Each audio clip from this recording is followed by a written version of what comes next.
I'm Arnold Mason. I am the father of Stuart and Rhonda Mason and the grandfather of the Kanneh-Masons. I'm Enid Prince, married to Arnold Mason. I'm the grandmother of the Kanneh-Masons. I was born in St. John's and grew up in Church Lane, just above the cathedral. On Sundays, we were bombarded with songs, and I always took a strong liking to church music. Okay, just across the road, there was the cathedral schoolroom where concerts were held, and I would go there from time to time to listen to these villagers competing. I can recall an incident where someone from our group won the piano solo, and from there I took a strong liking towards classic music. As far back as I can remember, my parents always wanted us to learn music. My mother played the guitar, taught herself to play the guitar, so that music has always been there in our background. When I was at school, I used to accompany the morning assembly by playing the hymns on the piano. After I got married, we had, our two children, Rhonda and Stuart. I was sort of instrumental in their learning to play the piano. Later on, when Stuart and Caddy had their children, Stuart carried on the tradition. He insisted that all the children learn instruments. Stuart's job took him away from home quite a lot, and his wife Caddy, who was very musical as well, was the one making sure the children practiced the instruments, spending whatever time was necessary until the children didn't regard it as a chore. They simply loved the music and made sure they did their practices. The GLC, Greater London Inner Education Authority, started giving free scholarships. And Rhonda and Stuart auditioned and were successful and got all their music lessons free, where they were able to play the piano up to grade 8, and Stuart grade 7 on the cello, and Rhonda played grade 5 and 7 on the violin, on the viola. Sometime later, Stuart, of course, got married and met Caddy, and at a later stage we found that the children were very much interested into classical music, and the wife and I would take a very, very deep interest in their studies when they were performing, when they were rehearsing. Isata was the one who amazed us first. She was so adept at playing. She played her scales rapidly.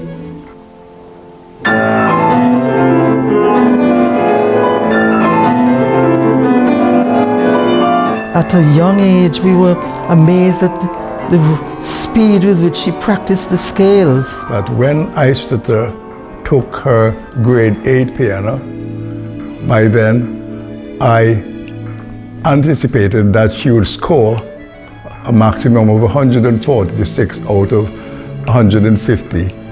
I think they all thought I was mad, but I was able to break down the marks and show how I arrived at the 150. And in that year, she got the highest total marks, 146 out of 150. In the whole country? In the whole of the United Kingdom.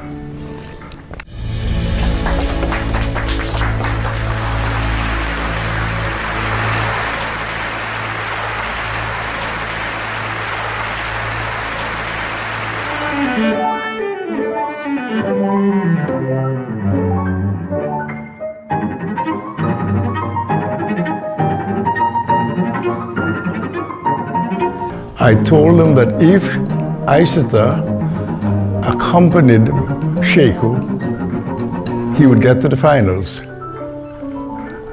and he would win the BBC Young Musician of the Year.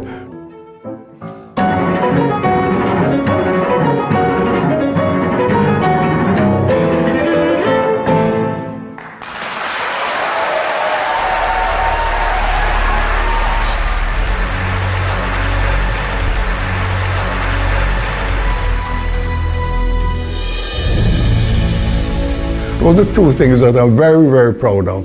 And I think it all had to do with my background in Antigua. From a very early age, I was interested in classical music. I think I had a good ear for music. I know the rest is history. The children are all now very well known. They're very gifted and they're in demand, and they've now become what we can class as role models. And I am very, very pleased that I had this background. It started all in Antigua, and our little humble island of Antigua.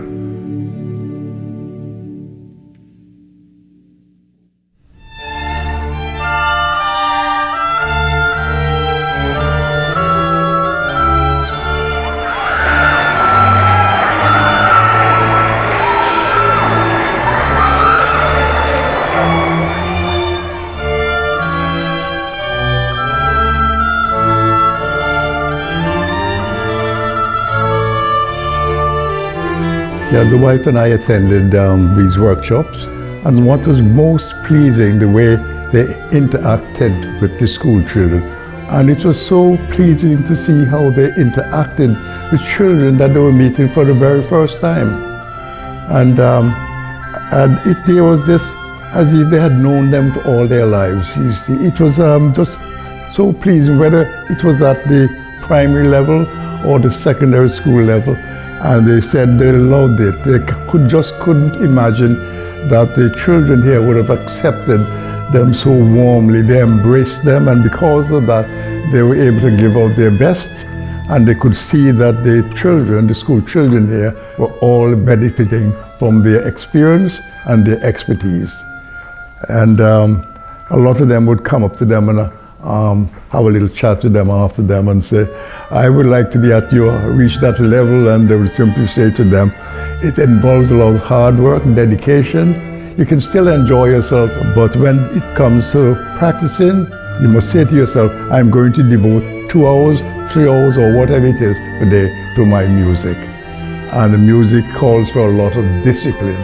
And they kept on emphasizing the word discipline, commitment, discipline, commitment. I can see that I think this concert, the third one, is going to be a success. I think it's going to be a very good concert. I can feel it in there. The children, I understand, have been working hard. They were told that Julian Lloyd Webber will be coming here. A lot of these kids have heard a lot about Julian Lloyd Webber and so on, you know. So, and to meet him in flesh, you know what I mean? It's something they're really, really looking forward to. And I think Saturday evening going to be a mammoth success.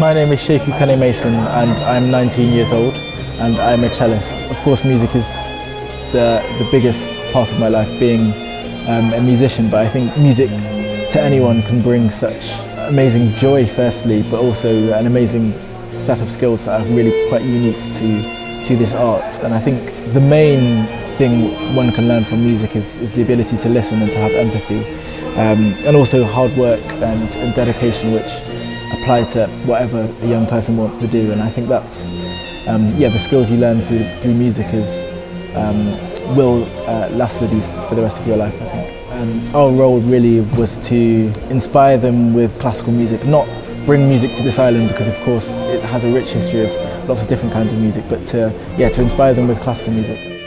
My name is Kanneh-Mason. I'm 21 and I play the violin. For the last 10 days, my siblings and I have been in Antigua, performing around the island in various venues, and it all accumulated to this last concert in St. John's Pentecostal. It's been a really enjoyable experience, but the most rewarding part, I think, for all of us was actually working directly with the young talented people of Antigua and Barbuda. For the last week, we've had the privilege of doing sectionals with the young people, where we worked on the pieces in depth and tried to transfer some of the knowledge that we have learnt from our teachers and our mentors, and pass some of that knowledge on to the young people. And I think it's been really inspiring for us because they all listen so well and they're like sponges. Whatever information we give them, they absorb all of it. So it's been a really enjoyable experience for us and hopefully also for them as well.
I'm sure you'll all agree with me that we have all been treated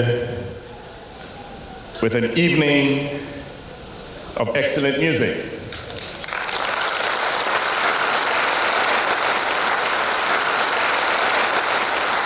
And there's no doubt that they played to inspire.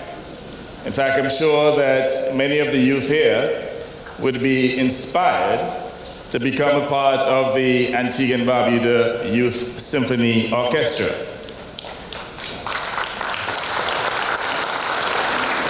And certainly, as Prime Minister of this country, I am extremely proud. I had a brief discussion with Prince Albert. I was asking him, how do we maintain this level of global performance? How do we replicate the performance of the Kanneh-Mason family? And he said to me, perhaps you need to encourage them to invest in a stem cell bank. Wasn't my suggestion, but I think quite a brilliant idea.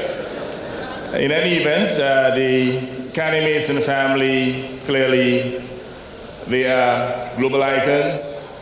They are young individuals who could be considered perhaps the most talented among any other group on the planet. We're extremely proud.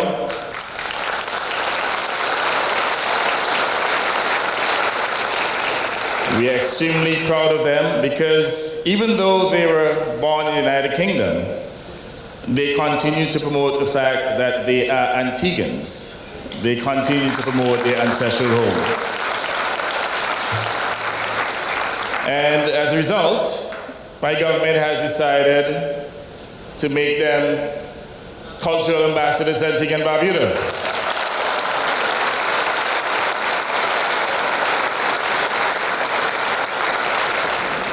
So again, we are very proud, and we celebrate their successes. When I met them 3 years ago, I encouraged them to stay together as a family. And 3 years later, I'm very proud that they're still together, notwithstanding the successes. In fact, I was very pleased too when Sheku was selected to play at Prince Harry's wedding. And I hope that they will continue to stay focused, and they can be assured that just as they played the piece Stand By Me, that the government and people of Antigua and Barbuda are standing with you.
a lot of praise must be given to our commissioner, High Commissioner in London, Karen-Mae-Hill. You know, it's the brainchild of Karen-Mae-Hill.